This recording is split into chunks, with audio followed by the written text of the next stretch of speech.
gigantic, weighing hundreds of tons. Secondly, very precise scientific astronomical alignments.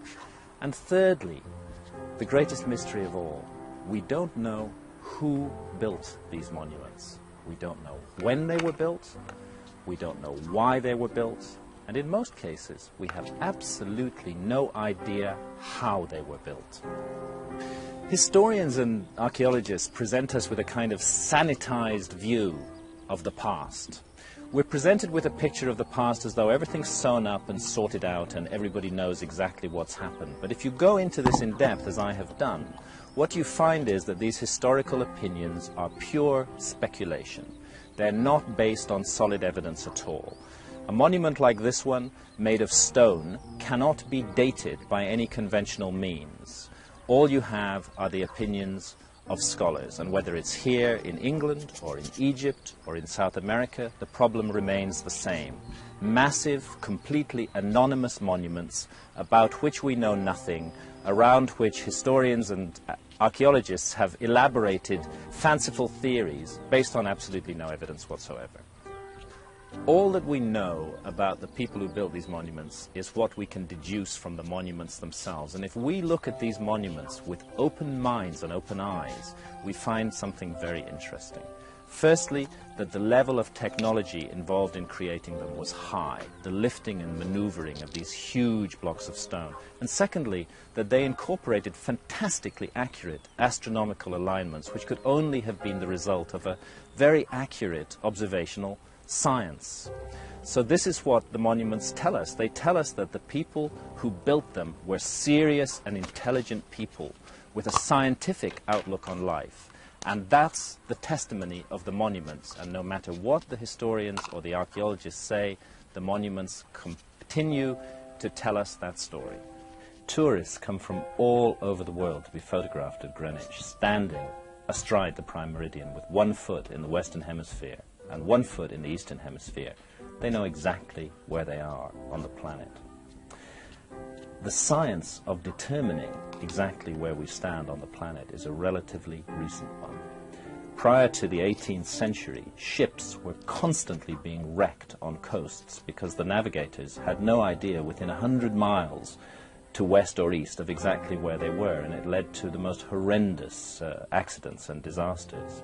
And what it took to overcome this problem was the invention of an extremely accurate marine chronometer, a timepiece that could keep accurate time at sea. This was the essential thing, and we didn't have such a chronometer until late in the 18th century. But the mystery that arises from this is that ancient maps have come down to us from thousands and thousands of years ago, which incorporate astonishingly accurate longitudes and relative longitudes, placing, for example, the continent of South America and Africa in accurate relative longitudes, as accurate as we can manage today. Now, as far as our historians are concerned, this should not have been possible before the 18th century, and yet these maps are testimony to an earlier civilization that was able to do longitudes as well as we can do them today. In 1929, rolled up on a dusty shelf in a library in Constantinople in Turkey, a map was found. This map had been drawn in 1513 by a Turkish admiral, Admiral Piri Reis, and he stated on the map that it was based on more than 20 source maps, and that some of these maps went back to the time of Alexander the Great, or even earlier, in other words, to before the time of Christ. The strange thing about this map is it shows features of the Earth that nobody in 1513, let alone thousands of years previously, should have been able to know. It shows Antarctica, and it shows South America and Africa in perfect relative longitudes. The map incorporates a high degree of geographical and scientific knowledge, and as Piri Reis himself told us, that knowledge was not his knowledge, it was knowledge that he'd borrowed and copied from earlier maps. So the mystery is, where did these source maps come from? Who charted the globe long ages ago with an accuracy that we ourselves can hardly match today? According to historians, no map should have been able to incorporate accurate longitudes before the late 18th century. Yet these ancient maps show that it was done. And this is a fact that we're confronted with, whether historians like it or not. And confronted by that fact, we have to make certain deductions from it. And the clearest deduction of all is that whoever drew up those original source maps thousands of years ago had a level of technology as high as our own. They had explored the whole globe from north to south and from east to west. They knew the exact location of all the continents and land masses, and they were able to map them with precise, accurate longitudes, which we ourselves couldn't do until at least the 18th century. So this is testimony of an advanced and as yet unidentified civilization in remote prehistory. The Piri-Reis map definitely shows the northern coastline of Antarctica, of the Antarctic Peninsula, and perhaps the greatest mystery of all is that it shows the Antarctic Peninsula not as it looks today, covered by more than a mile of ice, but as it actually looks underneath that covering of ice. Now, we ourselves have only known what the land under the Antarctic Peninsula really looks like since 1958, when seismic surveys were taken across the ice cap. The mystery of this map is it shows Antarctica as it looks under the ice long before Antarctica is even supposed to have been discovered, and the Piri-Reis map isn't alone. It's one of a category of maps that focus on Antarctica. The famous geographer Mercator in the 16th century provided us with an accurate map of Antarctica 300 years before Antarctica was discovered, and he too said that his information was based on earlier sources. Orontius Phineas provided a map of Antarctica showing mountains along the coast, with rivers running down from those mountains into the sea in places where huge glaciers stand today. And perhaps the most amazing map of all was drawn by Philippe Bouache, a French cartographer in the 18th century, again based on earlier source maps, which gives us an almost perfect rendering of the whole continent of Antarctica as it actually looks underneath the ice. Now, in this there lies a great, great mystery. The implications of these maps are truly enormous. We're faced with one of two propositions. Geologists tell us that Antarctica has been covered with ice for at least 3 million years. This is the orthodox geological opinion. In that case, we're obliged to accept that Antarctica was mapped accurately more than 3 million years ago, when we ourselves, as a species, are not even supposed to have existed on this planet. Alternatively, there's a possibility that the geologists are wrong. They've been wrong before, and it's possible that they're wrong about this. There's a growing body of extremely persuasive evidence which suggests that Antarctica may not have been covered with ice, and certainly not completely covered with ice, until 10 or 12,000 years ago, just a blink of the eye in terms of geological time, and well within the time span of human beings, just like ourselves. Let me tell you a little story that will help to shed light on this. Back in 1916, a geologist called Alfred Wegener proposed what was at the time considered to be an outrageous geological hypothesis. He said that it looked to him like the continents floated around on the surface of the Earth over very long periods of time. It looked like West Africa and the east coast of South America fitted together like a kind of jigsaw puzzle. He proposed the theory of continental drift. Wegener was completely ridiculed by his colleagues in 1916. He was regarded and described as a madman. By 1960, the theory of continental drift was being taught as orthodox geology in all our schools. I tell you this story to illustrate that geology is about theories, and theories change in time. And sometimes what seem like outrageous theories get supported by later evidence.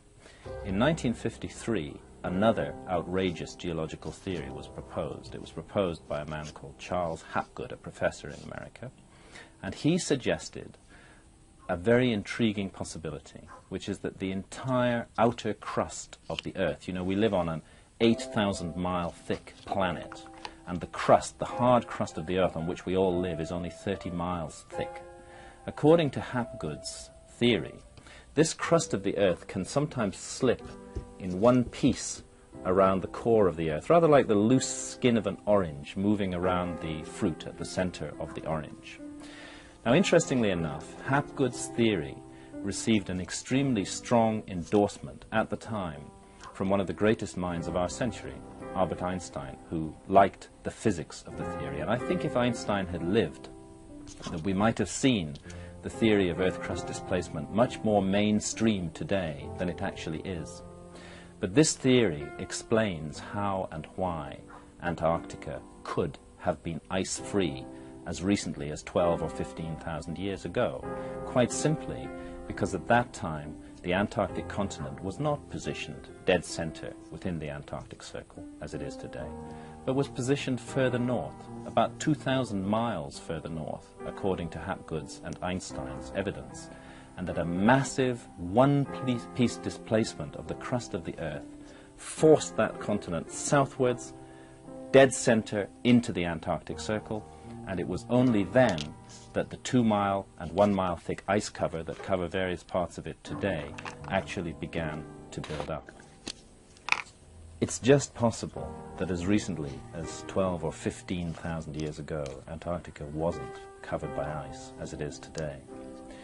The evidence is mounting to suggest that Antarctica hasn't always been where it is today, that it has been shifted south into the polar latitudes where everything freezes. For example, they found fossilized forests in Antarctica. Now, you cannot grow a forest in a place that has 6 months of darkness a year, which Antarctica presently has. They've even found fossilized palm leaves there. In 1953, a very important but radical theory was advanced by Professor Charles Hapgood in the United States and immediately endorsed as to its physics by Albert Einstein, which provides an answer to all these mysteries. It suggests, quite simply, that the outer crust of the Earth can shift in one piece around the core in a dramatic and tumultuous movement that forces land masses into different latitudes, creating different climatic conditions on those land masses. A lot of people ask me what I consider to be a very intelligent question about this issue of relative longitudes and the accurate maps that have come down to us from the past. They say, if the crust of the Earth shifted in one piece, as you're arguing, how come these ancient maps are showing us the world as it looks today? Shouldn't they be showing us it as it looked before the crustal displacement? I've gone into this in great depth, and I think there's an answer to this question. What all the evidence suggests very, very strongly is that an attempt was made to remap the planet after the displacement of the crust, so that these maps have come down to us from a time when that tremendous cataclysm of the displacement of the crust was over. I think these maps were done by the survivors of a civilization that was destroyed in the displacement of the crust, and that they sought to create again an accurate picture of the world that they now found themselves living in. The issue of the displacement of the Earth's crust creates a problem in relation to the ancient maps, because the maps show us accurate longitudes as they are today. But in that problem, I think we find also the solution to the problem. We find actually a way of dating the epoch in which these maps were drawn. The evidence suggests to me very strongly that these maps were drawn up after the displacement of the crust. They were an attempt by the survivors of a forgotten civilization to give themselves again a picture of the world that they were living in as they found it after this tremendous disaster had taken place. In my opinion, this whole mystery is closely tied up and interwoven with the mystery of the last ice age, and it really is a huge mystery. Everybody knows, we all learn it at school, that there was such a thing as an ice age. And it's very clearly established in the geological record that, for example, North America was covered with ice more than 2 miles thick, as far south as the Mississippi Delta, almost into the tropics. This ice was stable for more than 50,000 years. And then suddenly, and relatively recently, 15,000 years ago approximately, it all started to melt. And within just 2,000 years, that enormous mass of ice had completely melted down. Sea levels went up 400 or 500 feet around the world. No geologist has ever been able to explain why this happened, why the Ice Age ended so suddenly.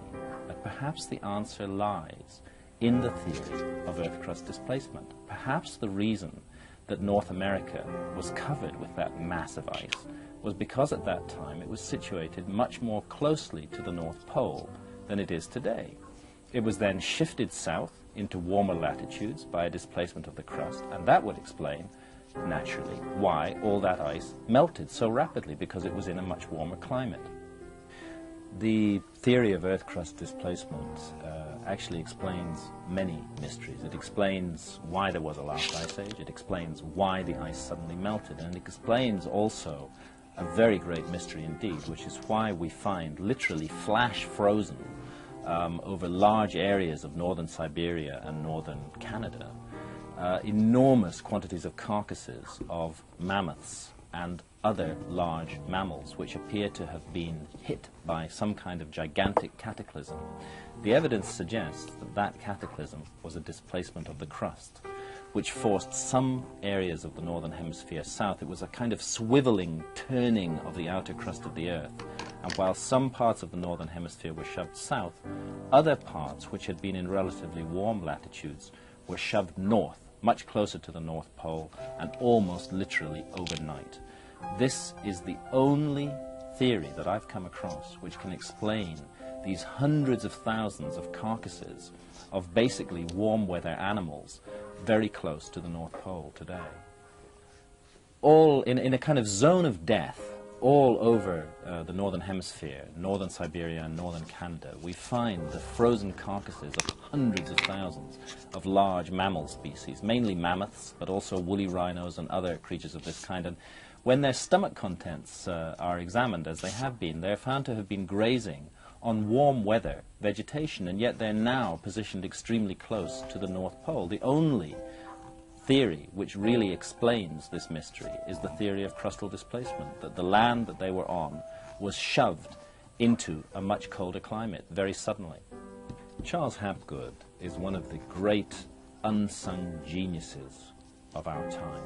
He was a man who had the courage to follow the evidence where it led him and to put forward conclusions from that evidence that were coherent, solid, imaginative, and clear, even though those conclusions were totally at variance with the opinion of the historical and geological establishment at the time.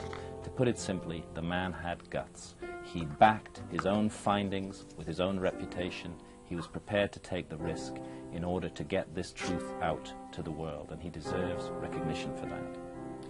I would say that Charles Hapgood was a first-class researcher who checked and double-checked and triple-checked every single fact before he put it down in writing. This man was a meticulous researcher, and he's been underestimated for far too long. It's high time that the scientific establishment went back and re-examined the incredible body of evidence that Hapgood put together and has left for us to make sense of today.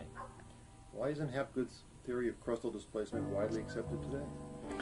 The geological establishment has a reluctance to accept new ideas. This has been the case all the way down the line. An example is Alfred Wegener in 1916, who advanced the theory of continental drift. At the time, he was ridiculed as a madman.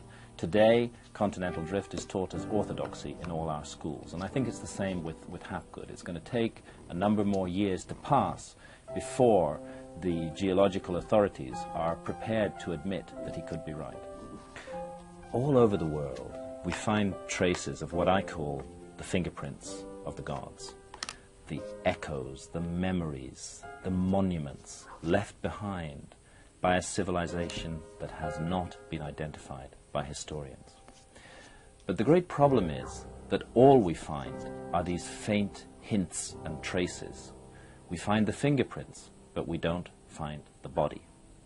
Now, coming down to us from the remote past is a whole category of legends, of which the most famous is the legend of Atlantis.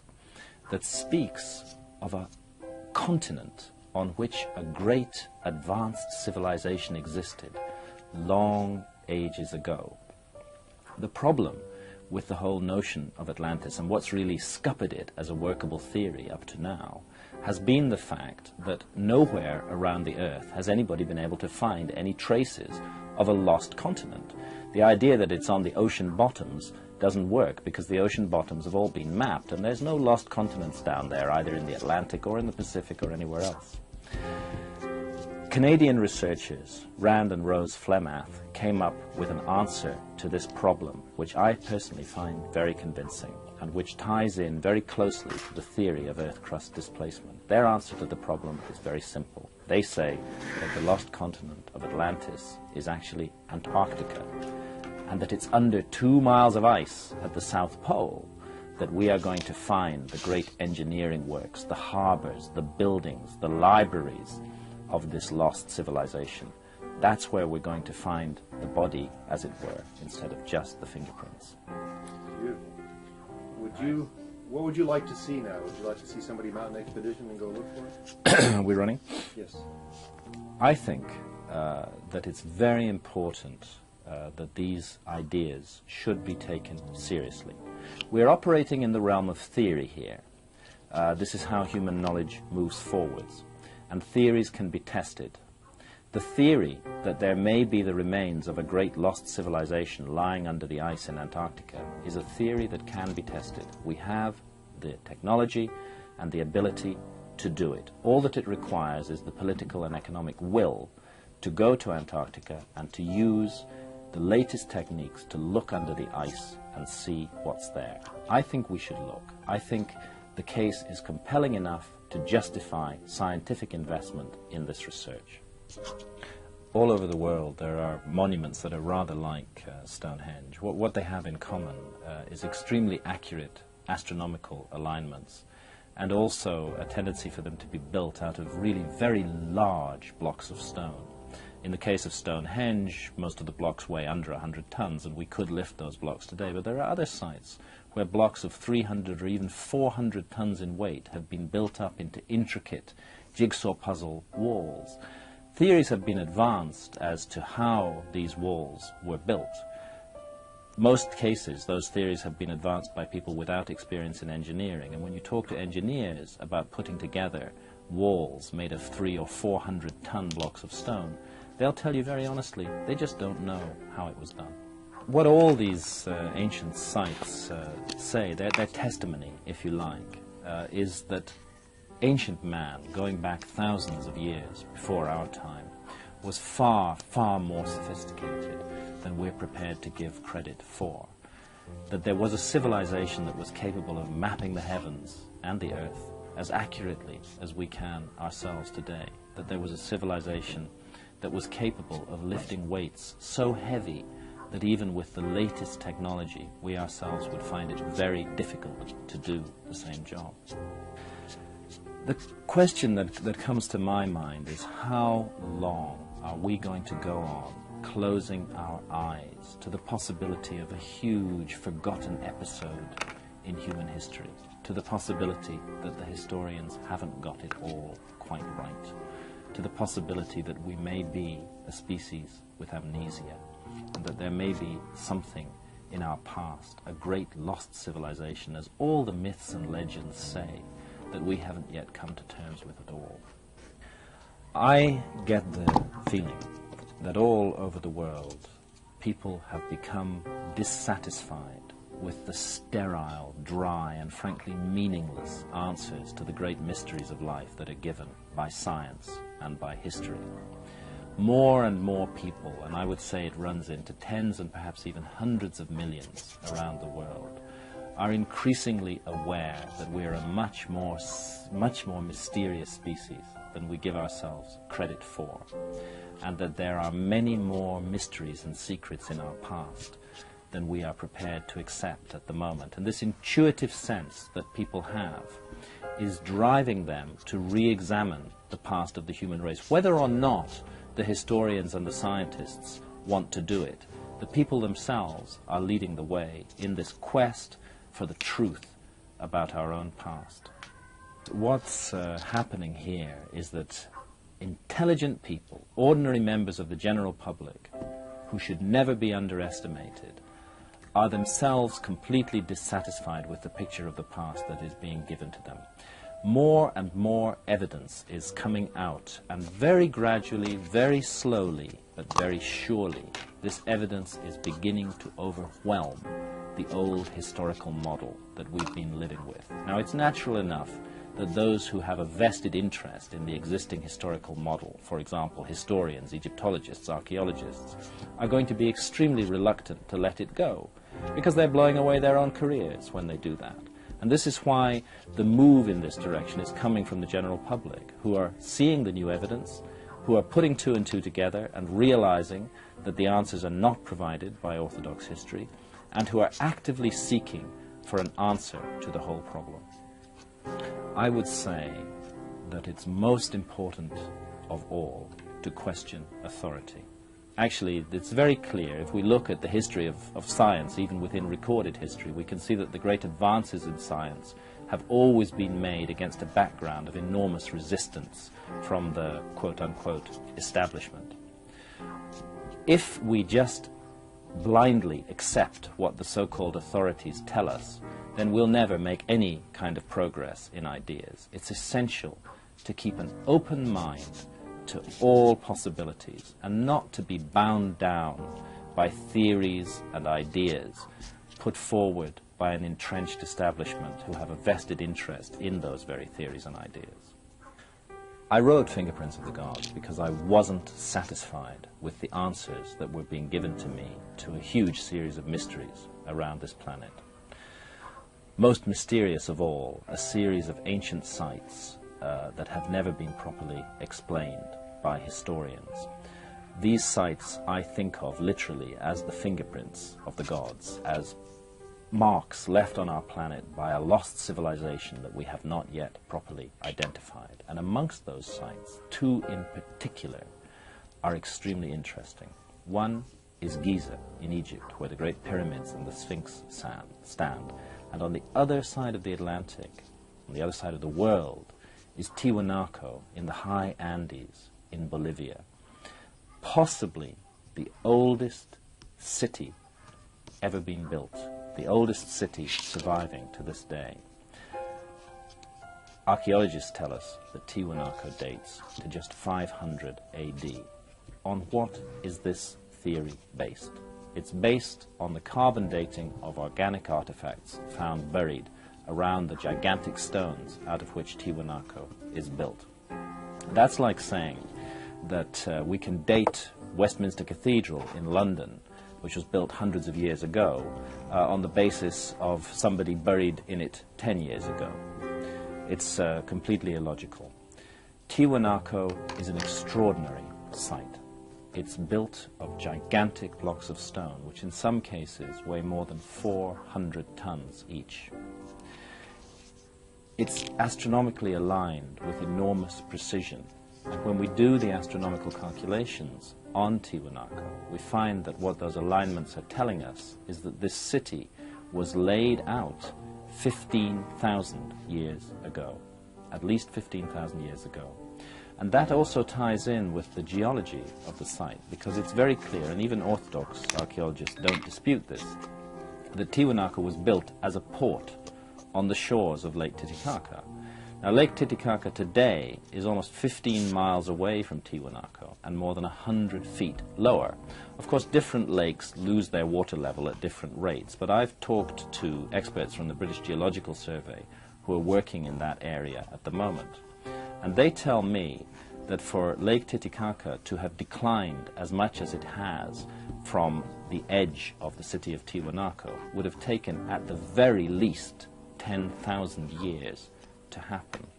So it seems sometimes that the geologists and the archaeologists don't compare notes on these problems, and perhaps if they did, we'd begin to get a better idea of what really went on in our own past.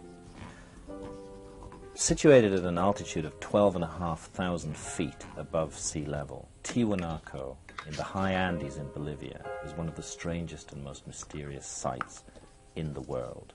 A site that may have been very wrongly dated by conventional archaeologists working in that area.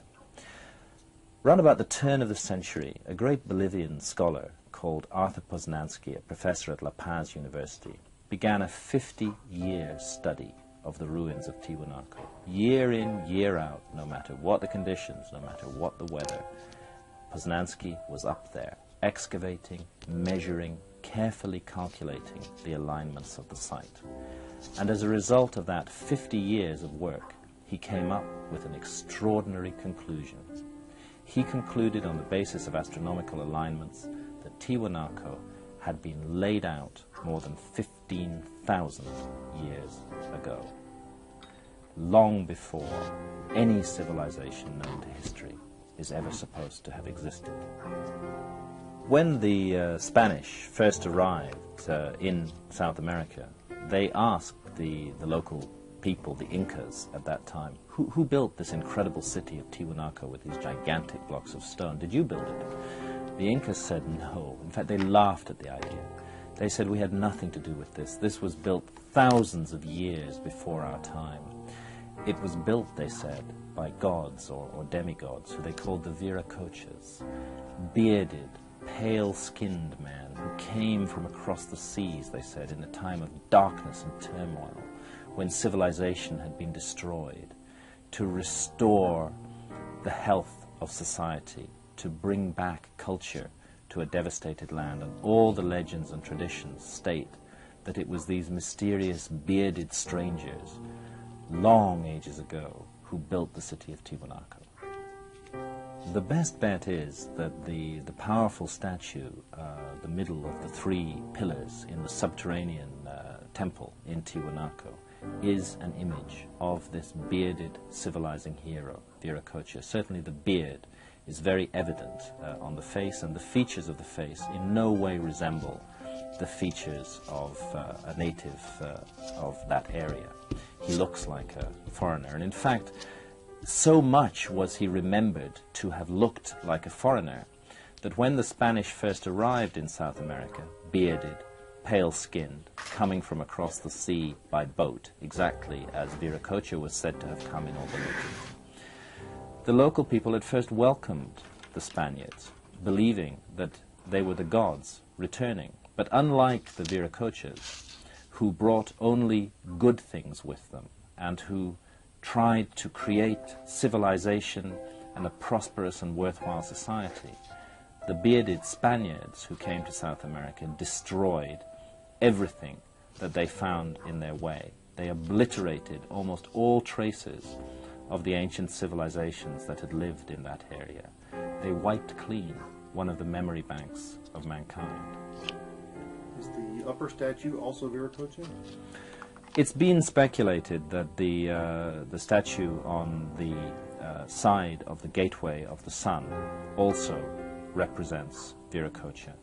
All of this is speculation because we have no records coming down to us from this period. But it is a great mystery to find on these extraordinarily ancient monuments the images of a type of people who should not have been present, according to conventional history, in the Americas at that time. Well, who was Viracocha and where did he come from? My own view is that Viracocha was one of the survivors of a great lost civilization of high antiquity that was destroyed in an enormous global cataclysm. I think there were a number of survivors, and all around the world we find memories of people like him, tall, bearded people. Quetzalcoatl in Mexico is another example. Osiris in Egypt is another example. I've made a very close study of the symbolism of all of these figures, and they have a remarkable amount in common, much more than can be explained by coincidence. I think what we're looking at here are very ancient memories of a people from a civilization as yet unidentified by history, who sought to keep the light of knowledge burning in a devastated world. It's long been noticed that there are curious similarities between the very ancient historical cultures of Mexico, of the Andes, and of Egypt, and other places around the world as well, quite distant and scattered places. And it's been suggested from time to time that maybe these have resulted from some kind of direct influence of Egypt on Mexico or of South America on Egypt or so on and so forth. My own view is that what we're looking at here is a common influence that touched all of these places long before recorded history began. A remote third-party civilization, unidentified by historians, that had a presence in Mexico, that had a presence in South America, that had a presence in Egypt and elsewhere, and that left behind a legacy of knowledge in all of those places. That legacy was then reinterpreted and developed and used in different ways by the different peoples, but still, even to this day, we find those common elements, and I think they all go back to a common source. There are so many strange similarities linking ancient Egypt, ancient South America, ancient Central America as well. One of the best examples is the kind of stonework that was used, very large blocks of stone put together with extraordinary complexity in very finely built walls with joints so precisely aligned that you can't even slip a piece of paper into those joints today. This architecture looks very similar in the different parts of the world, and yet there's supposed to have been no contact between these ancient civilizations. It seems to me that the answer to this problem lies in an even more ancient civilization, which passed down a legacy of architectural knowledge to all these widely scattered areas of the globe. And it's that common legacy that explains the common points and similarities better than any other theory that I've come across. What I think of as one of the architectural fingerprints of the gods is a certain way of working with stone. For example, carrying blocks around a corner in an L shape is a very extraordinary way of building, and we find this, for example, in the Vali Temple next door to the Sphinx at Giza, and we find it in pre-Inca architecture all over the Andes in South America. To me, the best explanation for this common method of building, and very unusual method of building on both sides of the Atlantic, is that it's the result of a common architectural legacy handed on to both of these areas by a remote civilization not yet identified by history. And what I see in that architecture is the architecture of cataclysm. This seems to have been an architecture that was designed to withstand the most horrendous geological shocks, huge earthquakes, disasters of that kind. This type of architecture is capable of riding out the worst earthquake that you can imagine. So it seems to have been devised by a people who needed to deal with very bad earthquakes. And we find that architecture in Egypt and in South America still surviving to this day. It's pretty clear to me from the evidence that a common legacy of architectural knowledge was passed down from remote prehistory and spread out in very widely scattered locations around the world. And what all this architecture has in common is enormous stability. I think of it as the architecture of cataclysm, architecture that was created by a people who had passed through an enormous disaster and who had survived that disaster, a great movement of the earth, as all the legends say, who wanted to build monuments that could never be destroyed by, no matter how great the earthquake was. And also a people who had a fixation with predicting when such a cataclysm might occur again, and who seemed to have looked to the skies and to the stars to find a way of calculating when the next disaster would occur. Ask yourself this: if you belonged to a high civilization that had just been almost completely obliterated by a gigantic geological cataclysm, a movement of the crust of the earth, what would you set out to do in the future? First of all, you would set out to create buildings that were extremely stable, that would survive the worst imaginable earthquake. And that's what we find in these fingerprints of a lost architectural knowledge all around the world. A fixation, a desire to create buildings that would last forever, no matter what happened to them. And another thing that we find is a focus on trying to predict when the cataclysm will recur. What has come down to us from the ancient past seems to be a message that by a close study of astronomical phenomena, it is possible to predict when the Earth will again be visited by this all-destroying cataclysm. And the eeriest thing of all is that there's a convergence of ancient mythology from all around the world. The best-known example is the Mayan calendar from Central America, which tells us very precisely that there's going to be another great movement of the Earth on the 23rd of December in 2012 AD in our calendar. All of this based on very careful astronomical observations. Now, I'm not saying that the ancient myths are right. What I am saying is that we would be stupid if we didn't at least listen to this testimony that has been passed down to us from a remote time, and a testimony that bears the fingerprints of scientific thinkers, not primitive savages. The prime meridian at Greenwich is measured with the latest modern techniques, and beside the meridian line there stands a meridian building which is oriented north, south, east and west. The interesting thing about this building, although it incorporates all the latest knowledge, is that it is in fact 9/60ths of a degree off true north. And that's about the best we can do with our culture. If you go to Egypt and go to the Great Pyramid, which is not just any little building, which is a 6 million ton building, and which is at the very least 4,500 years old, and perhaps much older, you find that it is just 3/60ths of a degree off true north.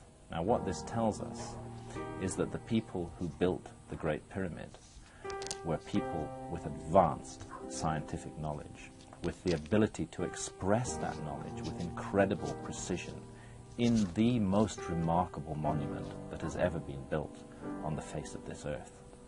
We're told by Egyptologists that that monument, perfectly oriented due north, south, east and west, was built simply to satisfy the ego of some pharaoh of the 4th dynasty as his tomb. Everything about the monument proclaims the opposite conclusion, that it could never have been a tomb, and that whatever its purpose and function is, it was not to satisfy the ego of an individual pharaoh, whose name is not even inscribed upon it in any place. This is a work of science and intelligence left for future generations to puzzle out. Not only is it perfectly oriented to the north, it also stands on latitude 30, exactly 1/3 of the way between the North Pole and the equator. Again, the Egyptologists would like us to believe that this is the result of coincidence. I think this defies common sense, and more people are unwilling to accept such an idea about the Great Pyramid. If it stands on latitude 30, then it does so because its builders deliberately put it there. For several hundred years, a model of what mankind is and of what the Earth is has been steadily building up, I would say, since the Renaissance and perhaps even before. And this is the prevailing model that we live with today. Academic specialists, whether they're scientists, physicists, geologists, Egyptologists working in the realm of history, archaeologists, all have a vested intellectual interest in the existing model, because that is what their careers are based on. They've grown up with that model. They took it in with their mother's milk. They themselves teach it in universities to other students. For such people, human nature being what it is, it's very easy to understand why they find it extremely difficult to deal with evidence which contradicts that model, in which they have such a strong personal investment. And it's natural that they should seek to ignore or discount or even ridicule that evidence. But we're getting to a situation now where the evidence is piling up and piling up and piling up, and the old model is becoming increasingly untenable. The great challenge for the future is for people to open their minds again to all possibilities and not to desperately defend a view of the past that just doesn't work anymore. But I'm afraid the last people who are going to be prepared to open their minds to that possibility are the scientists and the historians who are tied in to the existing model. What I sense, particularly with Egyptologists, is a kind of desperation or fear.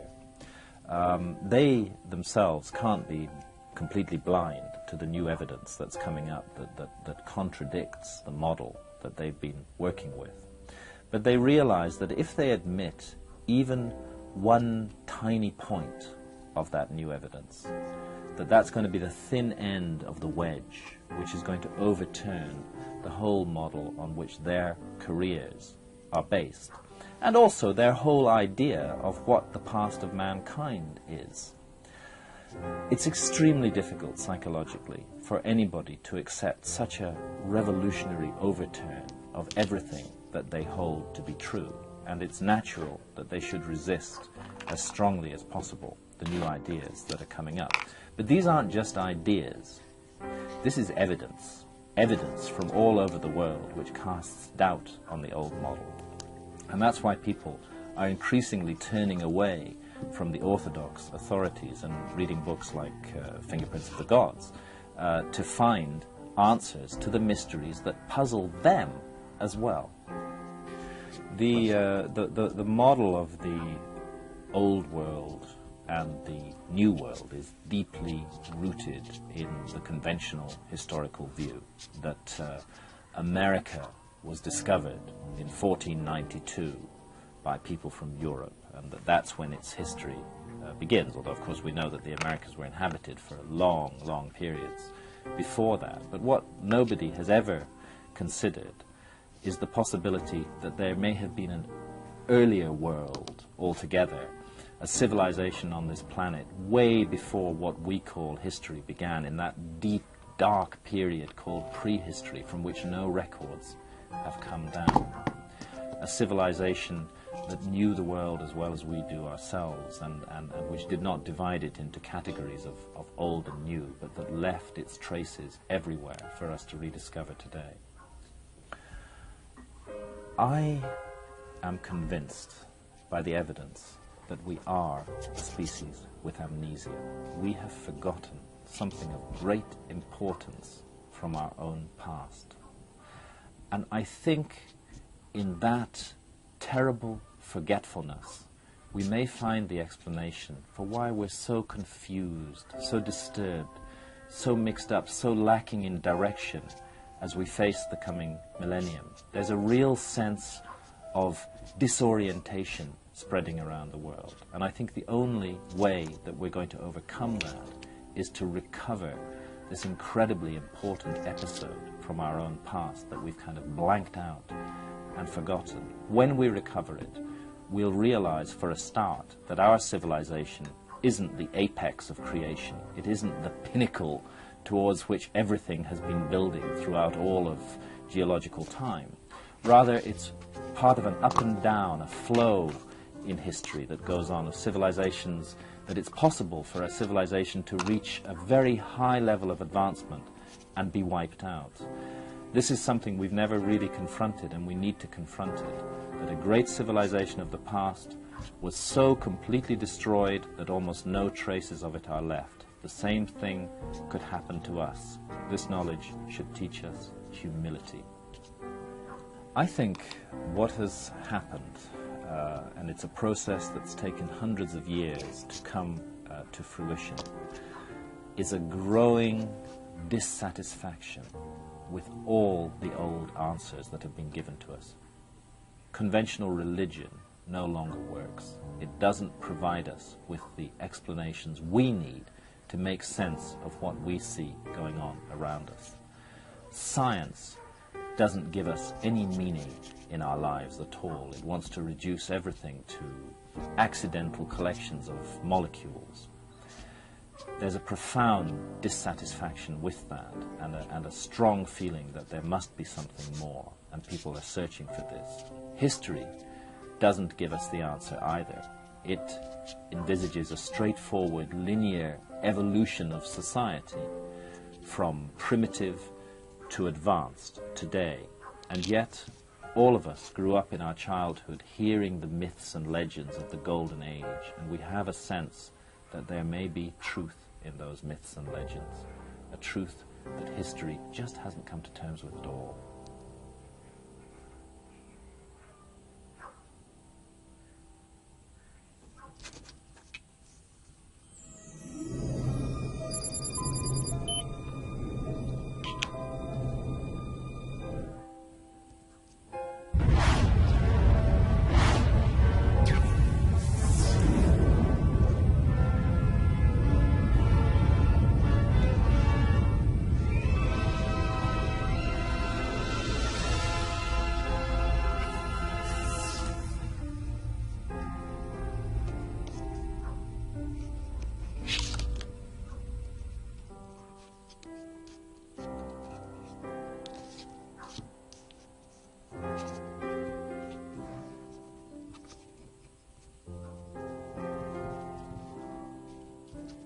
Been able to know. It shows Antarctica, and it shows South America and Africa in perfect relative longitudes.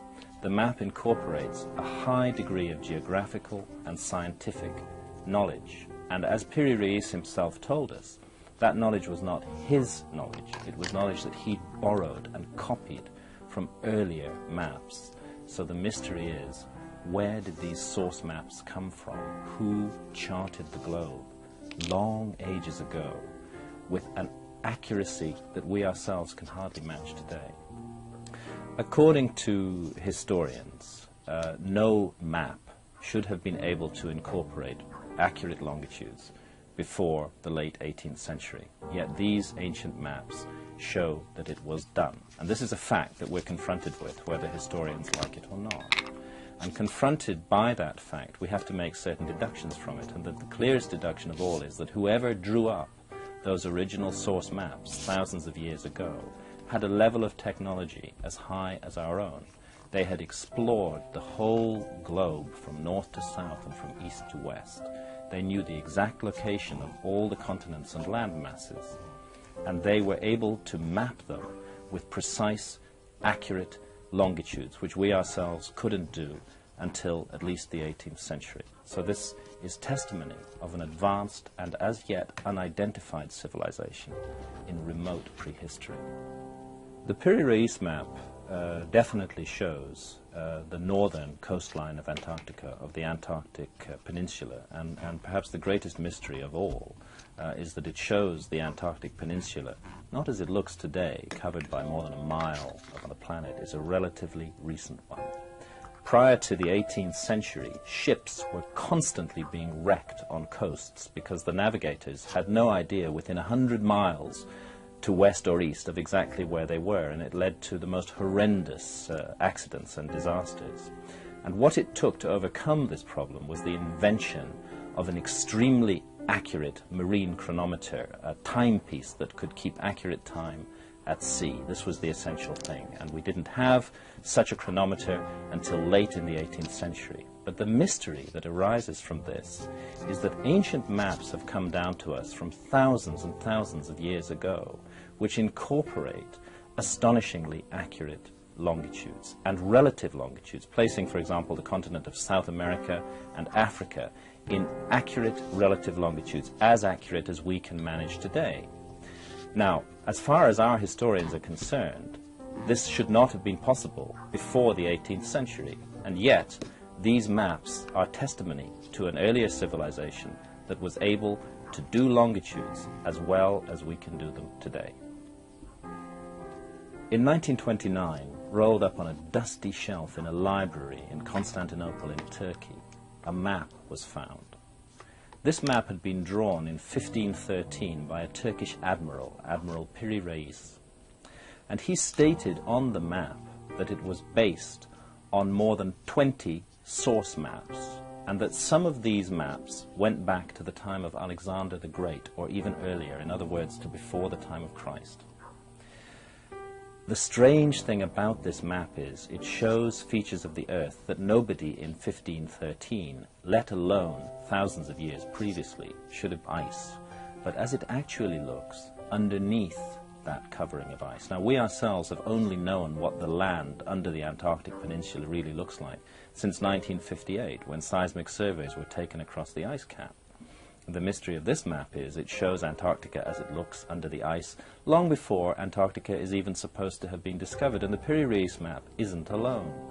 It's one of a category of maps that focus on Antarctica. The famous geographer Mercator in the 16th century provided us with an accurate map of Antarctica 300 years before Antarctica was discovered, and he too said that his information was based on earlier sources. Orontius Phineas provided a map of Antarctica showing mountains along the coast with rivers running down from those mountains into the sea in places where huge glaciers stand today. And perhaps the most amazing map of all was drawn by Philippe Bouache, a French cartographer in the 18th century, again based on earlier source maps, which gives us an almost perfect rendering of the whole continent of Antarctica as it actually looks underneath the ice. Now, in this there lies a great, great mystery. The implications of these maps are truly enormous. We're faced with one of two propositions. Geologists tell us that Antarctica has been covered with ice for at least 3 million years. This is the orthodox geological opinion. In that case, we're obliged to accept that Antarctica was mapped accurately more than 3 million years ago, when we ourselves, as a species, are not even supposed to have existed on this planet.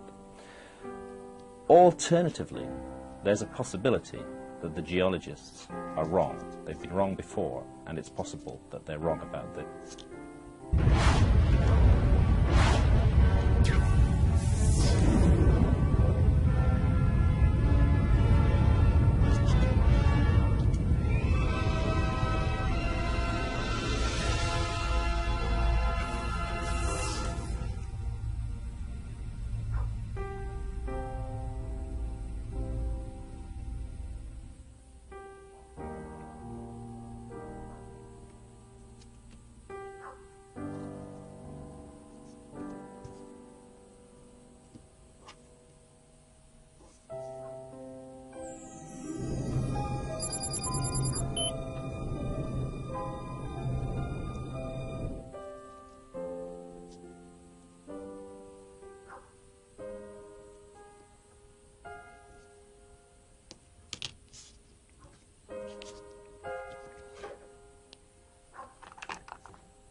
All over the world, dating from a remote and mysterious period of prehistory for which no records have come down to us, there are monuments like this. These monuments have a number of things in common. First and foremost, enormous blocks of stone, gigantic, weighing hundreds of tons. Secondly, very precise, scientific astronomical alignments. And thirdly, the greatest mystery of all, we don't know who built these monuments. We don't know when they were built. We don't know why they were built. And in most cases, we have absolutely no idea how they were built. Historians and archaeologists present us with a kind of sanitized view of the past. We're presented with a picture of the past as though everything's sewn up and sorted out and everybody knows exactly what's happened. But if you go into this in depth, as I have done, what you find is that these historical opinions are pure speculation. They're not based on solid evidence at all. A monument like this one, made of stone, cannot be dated by any conventional means. All you have are the opinions of scholars, and whether it's here in England or in Egypt or in South America, the problem remains the same. Massive, completely anonymous monuments about which we know nothing, around which historians and archaeologists have elaborated fanciful theories based on absolutely no evidence whatsoever. All that we know about the people who built these monuments is what we can deduce from the monuments themselves. And if we look at these monuments with open minds and open eyes, we find something very interesting. Firstly, that the level of technology involved in creating them was high, the lifting and maneuvering of these huge blocks of stone. And secondly, that they incorporated fantastically accurate astronomical alignments, which could only have been the result of a very accurate observational science. So this is what the monuments tell us. They tell us that the people who built them were serious and intelligent people with a scientific outlook on life. And that's the testimony of the monuments. And no matter what the historians or the archaeologists say, the monuments continue to tell us that story. Tourists come from all over the world to be photographed at Greenwich, standing astride the prime meridian with 1 foot in the Western Hemisphere and 1 foot in the Eastern Hemisphere. They know exactly where they are on the planet. The science of determining exactly where we stand